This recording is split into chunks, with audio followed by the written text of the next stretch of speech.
Hello everyone, this week the X-Men Dark Phoenix movie is coming out, and let me tell you a sort of funny not funny story. A couple of years ago I was rewatching the old 90s X-Men animated show. You know which one I mean.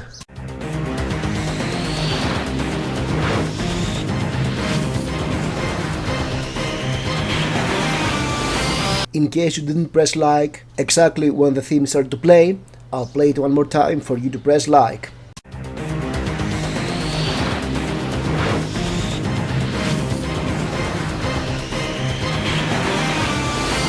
So, now we're done with the nostalgia, let's talk about what the Dark Phoenix Saga is.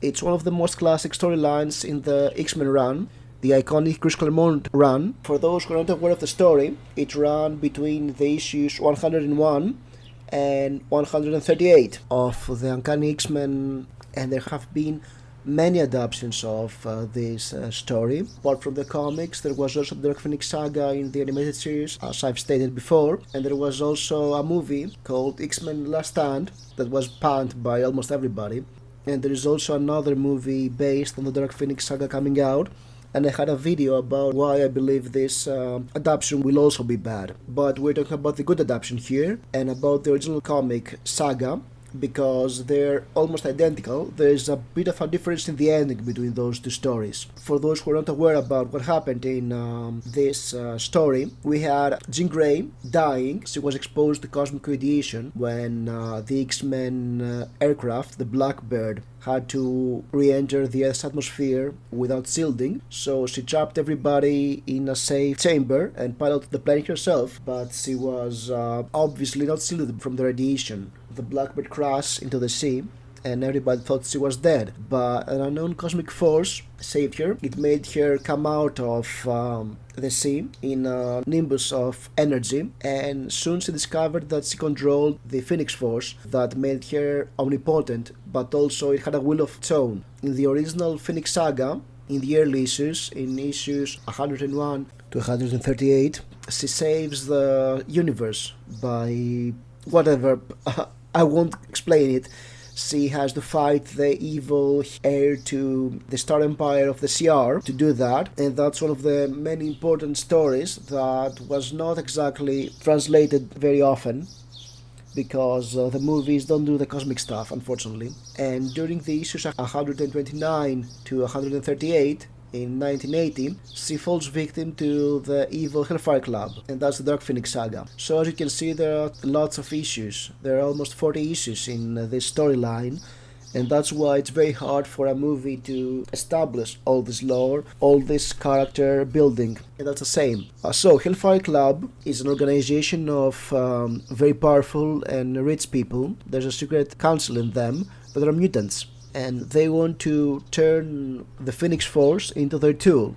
So in order to do that, one of them, Mastermind, uses his power of illusion to convince Jean Grey that she is living in a past life. She's a 17th century noblewoman, she's a member of the Hellfire Club, and Mastermind is her husband. His objective is that by feeding her dark side, she will make her a member of the Hellfire Club, because it's comics. No matter how mature storyline you do, you end up trying to explain everything with good and evil, at least back in the 80s. The Hellfire Club manages to capture all the X-Men, but during the fight that ensues, Jean's illusion breaks and Phoenix gets released. So she escapes the battlefield, she goes to a galaxy far away, and because she's weakened by her trip, she decides to eat the sun of this planetary system and get her power back. Problem is, this planetary system had inhabitants, millions of them, and by turning the sun to a supernova, they died, and that leads to a trial. Intelligence alien species of the Marvel Universe, the CR, the Kree, and the Skrulls, try to punish her for her deeds. That's a very classic storyline. As I said, and I'll have spoilers, I'm sorry for that. In the comic book story, Jean Grey dies because Jim Shooter, the editor-in-chief in Marvel, told Chris Claremont, the writer, that she killed millions of people, she has to get punished. In the animated series, she gets her life spared, which is great. So, you'll probably notice the title, that Dark Phoenix Saga is a story about PTSD, and you'll think, oh, why? And why? How? Why do you say that? Well, I used to watch the X-Men animated show back when I was growing up, when I was 10 or 11 years old, but rewatching it 2 years ago, I was shocked by what exactly was happening in these episodes because, okay, they give the Hellfire Club another name because they can't say Hellfire in a children's TV show, but in a children's TV show in the early 90s, they could have a mutant, Me Too, another character. Awkward. When Mastermind convinces Jean Grey that she's his wife, we get this one trope that is very often used in the Silver Age and Golden Age in superhero comics, where a character has the power of persuasion and makes another character, often a female character, even though Superman fell victim to that a lot of times, as we've all seen in SuperDK.com, to fall in love with the character. And that was often presented as a funny joke, or even as romantic. But if we go to the 1980s, the readership of comic books is getting older. We are progressing towards what we call the Dark Age of comics, and this cute joke stops being cute for those older readers. The same year, we had the outrage over Avengers 200. For those not aware with that issue, we had Carol Danvers, Miss Marvel, which we now know as Captain Marvel because comics are very complicated, especially when we have to deal with Carol Danvers and her superhero monikers, because she had, I don't know how many. If you remember how many monikers she did have, please leave a comment, because I'm not searching for that, sorry. Carol Danvers gets pregnant by her own son, who is a time traveler from another dimension, and after she gives birth to him, he comes along and takes her to live in his timeless dimension, enjoy their love, even though he had to use his father's mind-altering machines so Carol can understand how much she loves him. Yes, that was pretty much what happened in this comic book issue. And as you can guess, there was an outrage, because outrage over this stuff was not something we see all today on Twitter. It also happened in 1980, or even before that. I mean, if you go back to the very early Fantastic Four issues in 1960s, we had readers sending mail to Marvel about how much Sue Storm is a wallflower and how she is given no respect.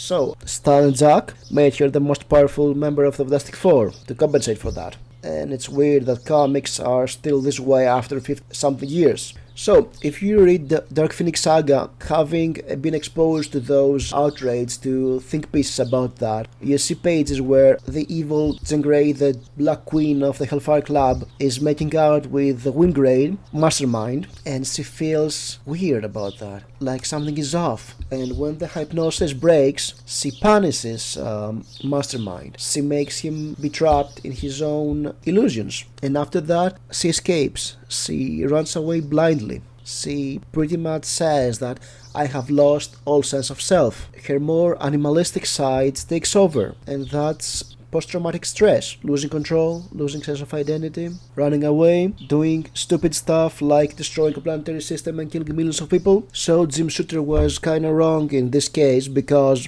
Jean Grey was not in control, she did nothing wrong. Or, to state it better, she had no agency. And while we never see that explicitly stated in the comic book, that's how one can interpret that. Actually, there are more stuff about that, like Professor X locking her powers in a psychic struggle. And in the movies, they used this idea that she was always that powerful, and Professor X locked her powers early on. And that gets some readings as an allegory about patriarchy. But we won't go there. And as I've stated before, this omission of the cosmic stuff from the Fox movies, because apparently Fox is too embarrassed it is doing superhero movies, lessens the storyline. I'm not quite certain that Chris Claremont wanted to do a Me Too storyline for the Dark Phoenix Saga. We know that Chris Claremont was aware of the implication because he was a very vocal critic of Avengers 200, and he makes sure he could write Avengers Annual number the next year, where Carol Danvers loses her powers to Rogue. Pretty much before the movie, that's the main reason people knew about her as a character. Rogue took her flight ability and her resilience from Captain Marvel, from Miss Marvel, sorry. And when she returns to the Avengers mansion, she calls the Avengers out for letting her be abducted by Marcus, her son/lover. and the outrage about this issue, Avengers 200, was amazing. Even though Chris Claremont was probably aware of the implications, this trope of having a character seduced by the power of another character was still used. I mean, Chris Claremont in his X-Men run, some issues later, had Doctor Doom fall madly in love with Storm, and he made a Doombot in her image so that she can serve him. At least he escaped some of the darker implications of the storyline. It's only in the early zeros, when Brian Michael Bendis does Elias, aka Jessica Jones, for Marvel Max. Yes, it was an adult-only book, so that's why he went so straight about how vile these acts were and how they could destroy the lives of characters, with Jessica and Kilgrave. What I believe is that Chris Claremont, being a very good writer, having a very good understanding of characterization, he wrote a story about needle and force, and how it can be destructive and hard to control, and maybe wanted to have the readers ask themselves about what would happen if we have one of our heroes being controlled by a force that can destroy planetary systems. And since it's a very good story, it's a very iconic story, very powerful, very well written, it's pretty much unavoidable that reading it today we can get many interpretations out of it, because the characters act like people, they make sense, and when they do that, it's very easy to go and do an interpretation of it. And believe me, there are many interpretations on this storyline. Hope you liked this video. If you liked this, please press like, unless you did it when the theme went on, and I'll see you again with another video. Have fun!